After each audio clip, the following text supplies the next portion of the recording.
L'ancien ministre de la Justice de la RDC, Constant Mutamba, est passible d'une lourde condamnation. La Cour de cassation de la République démocratique du Congo, siégeant au premier et dernier ressort, a fixé au 27 août 2025 le verdict final du procès de l'ancien ministre de la Justice, Constant Mutamba, poursuivi pour détournement de fonds publics. De condamner un innocent et de l'acquitter en entrant dans l'histoire par la grande porte.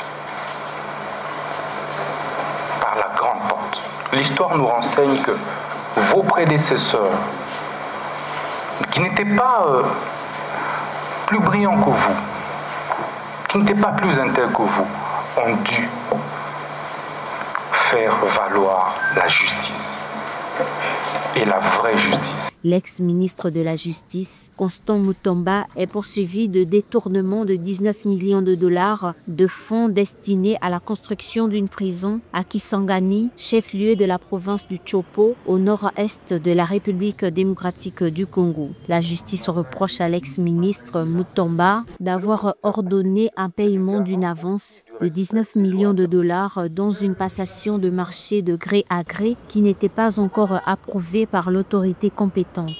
Je pense que c'est un procès symbolique, hein, la réquisition en tout cas a pour moi un caractère symbolique parce que c'est vrai que le ministère public met en avant sa preuve majeure c'est le transfert bancaire de presque 19 millions de dollars par le ministère de la Justice vers cette société de construction qualifiée de fictif parce qu'on n'en connaît pas le personnel ni quoi que ce soit. Oui, il y a tentative de détournement.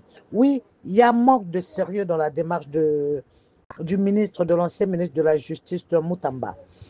Mais je pense que cette réquisition donne l'impression que c'est une justice téléguidée et qui est partie trop fort.